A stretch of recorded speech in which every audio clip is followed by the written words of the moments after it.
Senator Lindsey Graham, member of the Senate Judiciary Committee, a committee that has often been at the center of getting to the truth in all of this. Senator, thank you for your time tonight.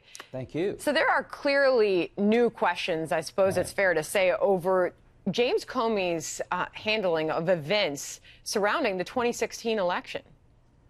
Yeah, we'll see what the report says, but I thought, you know, Director Comey was sort of out of control, bouncing from one idea to the next. I hope the report will look at the FISA warrant abuse. I hope they'll tell us about how a dossier prepared by a foreign agent, paid for by the Democratic Party, wound up being used to get a warrant on an American citizen, and this dossier is still unverified to this day. I hope they will look at that too. You know, we've heard so much from James Comey, as you just referenced. He was on his book tour. He was across all the networks and various publications. It was hard to miss him. He was really out there. We haven't seen much of him, and now to learn that he is the focus of this IG investigation, what should that tell us? Well, I think the IG has looked at his leadership model and found lacking. At the end of the day, the reason he jumped into the middle of the 2016 election was because he believed there was some intelligence compromising the Attorney General Loretta Lynch. All I can say is that the two FBI, the Peter Strzok and Ms. Page, they were in charge of the Clinton email investigation. If you trust these two, then you're crazy. Look at the email chain between them. I think the Department of Justice was in the tank for Clinton. The FBI did not do a very good job of looking at the Clinton email investigation. It was a sham investigation. In the early stages of the Russian investigation, the Department of Justice was using material provided to them by a foreign agent, a former British agent, paid for by the Democratic Party. So there's a lot to look at here. You know, but there was the Republican memo, there was the Democrat memo, and now we're waiting on this, and there's the anticipation is building by the day to finally see this Inspector General report. Right. And we have seen, and in this case, perhaps it's very critical of James Comey. Perhaps Democrats don't like it. I mean, they could discount it. We have seen that happen in the past. What is different about this Inspector General report, as the American people are told that it is so highly anticipated by members of Congress and beyond? Well, number one, it's not a Republican report. It's not a Democrat report. Mr. Horowitz is highly respected. He's viewed as a straight shooter. It's an internal investigation conducted by the Inspector General to call out abuses of the Department of Justice and the FBI. I think it will have a lot of credibility because of who he is and the position he has within the Department of Justice. But to me, it's not an adequate substitute for a special counsel to look at whether or not the law was violated. Did the FBI agent in charge of the Clinton email investigation act out of bounds? Was there a breach of the law when it came to how Mr. Steele was used as a confidential informant?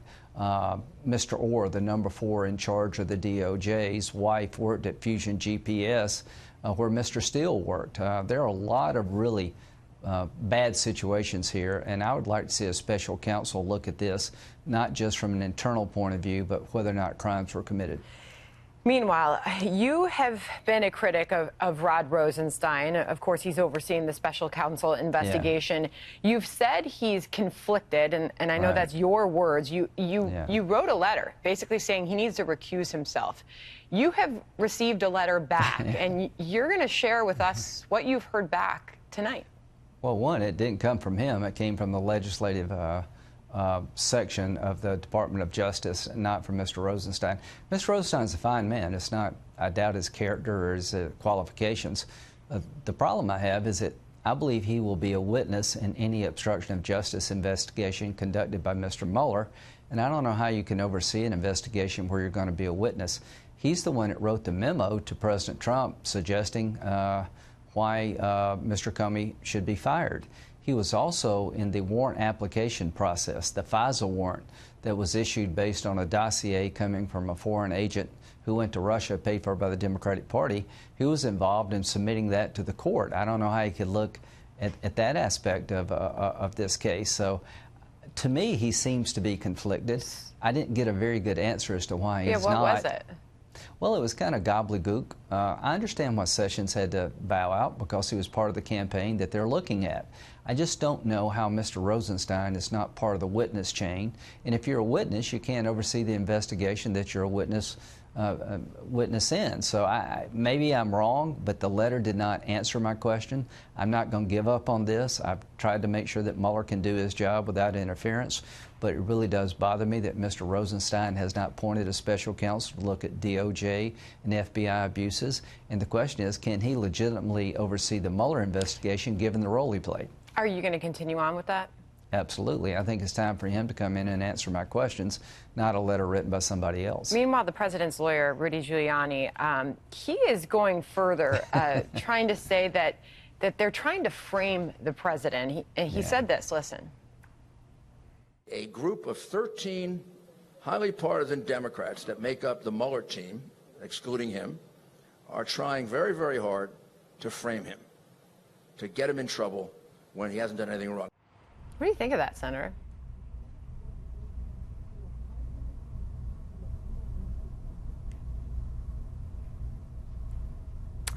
It appears that we have lost the senator there, and that happens sometimes with live TV. We'll try to get him back if we can. Thanks to Senator Lindsey Graham. Okay, Senator, can you hear me? Yes. All right. The beauty and joy of live television. So your response to Rudy Giuliani there? It was the Russians. The Russians are trying to knock me off the air.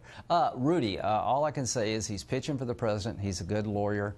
Let's see what Mr. Mueller finds. It's his job to push back against the investigation. I'm not questioning these 13. I know they did this to Ken Starr and his folks. Time will tell. We'll see what kind of report they have. I've seen no evidence that the president colluded with the Russians. We'll find out sooner rather than later. It is important that this investigation be wrapped up, not to affect the midterms.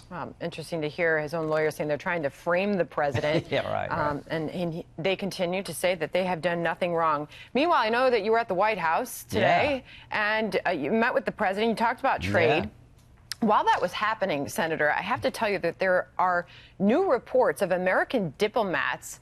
While you're in that meeting, these reports coming out, new diplomats falling ill in China after hearing odd noises, they're reporting. They have been evacuated. The State Department got them out of there. But, of course, we saw a similar event in Cuba. 24 employees were affected there. And I wanted to get your response to that tonight. I have no idea what's happening around the world, but somebody is trying to hurt our people. I don't believe on its face that the government of China would do this, but I don't know. In Cuba, I can't believe it happened without their knowledge. But Secretary Pompeo is really concerned about this, so am I. I'm in charge of oversight of the State Department, and our diplomats are, they serve our country in very dangerous places like our military. So we'll find out what happened, and we'll ask China some hard questions. But this meeting with the president, here's my takeaway. The president has a plan to get us better trade deals throughout the world, including our own backyard. He has a plan to get a better deal with Canada and Mexico. And I'm not going to do anything to undercut the president's ability to negotiate better trade deals. So this effort of having congressional review of tariffs, I don't think now's the time to do that. The president is pushing back against China. Somebody should have done it a long time ago. There was a plan in place that impressed me. Interesting. It sounds like you continue to feel that way after a meeting today, Senator. Thank you.